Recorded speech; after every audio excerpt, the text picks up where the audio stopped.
Herzlich willkommen zu Fun & Drive, dem Automagazin aus Berlin. Zu Gast ist heute ein Hersteller, der bei uns noch ziemlich unbekannt ist. Die Marke gibt es seit 2015, dieses Modell seit September 25. Noch gehört er auf den Straßen zu den Exoten. Allerdings wird sich das ziemlich schnell ändern, denn dafür gibt es gute Gründe. Na, schon eine Ahnung? Was bitte? Schon wieder irgend so eine schlimme Chinesenschleuder? Wie bitte? Gibt gleich eins mit der Diskriminierungskeule. Woher denn? Der Name ist doch ganz lieb. Nicht lieb, sondern lieb mit P. Ja, der Wagen kommt aus China. Und? Da werden die meisten Autos der Welt gebaut. Übrigens selbst die Hälfte aller Tesla. Auch für Autowerke gilt, wichtig ist, was hinten rauskommt. Aber Gemach. Diese Automarke hat ehrenwerte Gesellschafter, denn im Oktober 2023 übernahm Stellantis 51% der Anteile und die Patenschaft, also den Service, übernimmt Opel. Der hier wird bei uns erst seit September 25 angeboten und kommt noch aus China. Aber ab Ende 26 wird als erstes Modell dieser Leapmotor B10 in Spanien gebaut.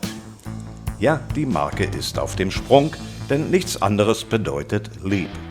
Gesprungen wird da mit einem Totschlagargument und das ist der Basispreis von 29.900 € für ein kompaktes Elektro-SUV in der Version Live. Wir fahren mit dem Design Pro Max, 218 PS, 240 Newtonmeter, Heckantrieb von 0 auf 100 in 8 Sekunden, Spitze 170 km/h und eine 67,1 Kilowattstunden Batterie. Das soll nach WLTP bei 17,3 Kilowattstunden Verbrauch für maximal 434 Kilometer Reichweite sorgen. Auf den ersten Blick ein unauffälliges SUV, wäre da nicht diese Farbe Dawn Purple, also irgendwas mit Morgenröte. Klar designt, ohne modernistischen Quatsch und irgendwie wohltuend, fast schon zeitlos. Das durchgehende Glasdach lässt den Innenraum wie ein Träumchen in Weiß erstrahlen. Wir würden aber nicht im Traum auf die Idee kommen, die Einstiegsleisten da noch mit einzubeziehen. Ja, da schreit der Zubehörmarkt doch nach einer Schweller-Schonschiene.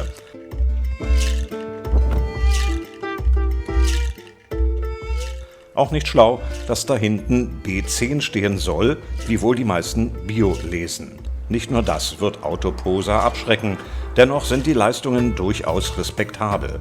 Beim Fahren zeigt sich der Leapmotor eher von der komfortablen Seite, ohne dabei schwammig zu werden.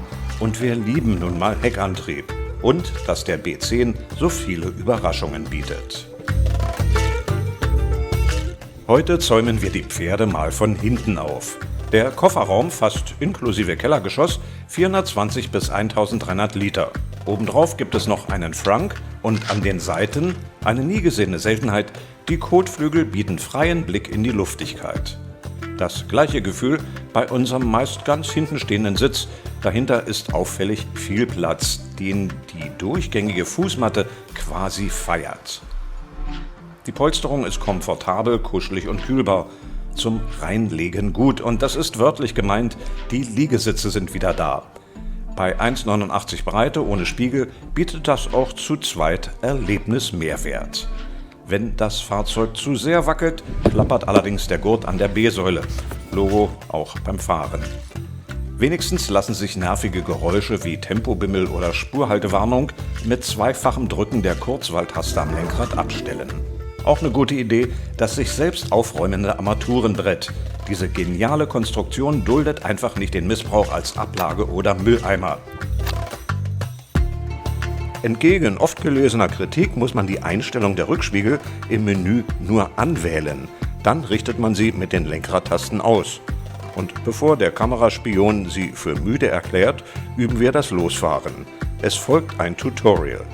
Den B10 öffnet man über eine App oder ohne Handy mit einer Karte, die an den Fahrerspiegel gehalten wird. Diese Karte muss zur Erkennung in dieses Feld gelegt werden und dann startet das Auto nicht. Warum?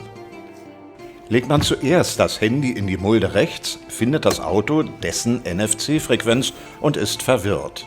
Nimmt man das Telefon weg, scannt das Auto neu und erkennt die Karte.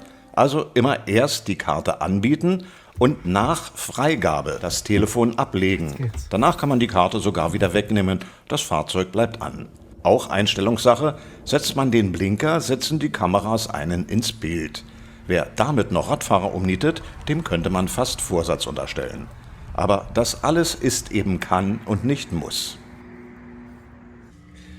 Klar, das Menü im China-Restaurant verstehen wir auch nicht sofort. Es gibt einfach nur viele Wahlmöglichkeiten, genauso wie bei der Bedienung hier. Dem digitalen Gourmet empfehlen wir deshalb unser Highlight. Es gibt gute Rundumkameras mit virtueller Vogelperspektive und dazu aufs Haus einen Gruß aus der Softwareküche. Denn die Kameras sind doch ohne dies schon da, also dachte sich Leapmotors, als Sahnehäubchen oben drauf bekommt man jetzt noch eine Dashcam-Funktion. Wenn es knallt, wird diese Sequenz nicht überschrieben und bleibt als Beweismittel erhalten. Wir führen Ihnen das mal vor. Das haben Sie doch jetzt nicht wirklich gedacht. Wir meinten nur das Menü. Zum Aktivieren muss ein USB-Stick als Rekorder konfiguriert werden.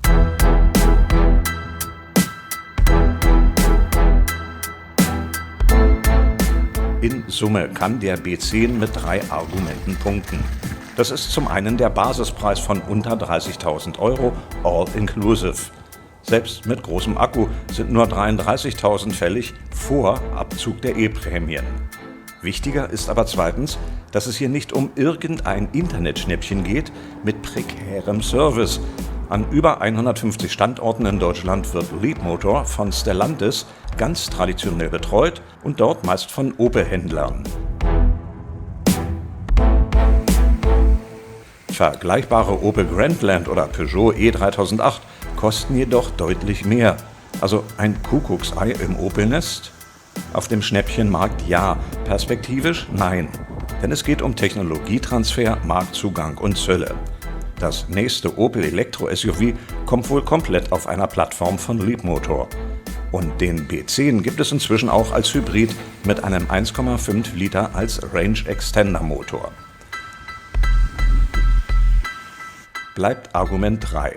Laden mit maximal 168 kW soll in 20 Minuten gehen, allerdings von 30 auf 80%. Als Momentaufnahme finden wir bei halb vollem Akku den Ladedruck von 93 kW beachtlich. Als abgelesene Verbrauchswerte landeten wir in der Stadt oft bei erstaunlichen 12 Kilowattstunden. Und in der Historie lesen wir, selbst auf über 2000 Kilometer inklusive der Überführungsfahrten aus dem Frankfurter Raum via Autobahn blieb das deutlich unter den angegebenen 17,3 Kilowattstunden, was auch rund unser Testverbrauch auf 450 Kilometer war. Wir waren beeindruckt, was aber vor allem mit dem Preis bei fast Vollausstattung zu tun hat. Fairnesshalber sei angemerkt, nicht alle fanden seinen Look ansprechend.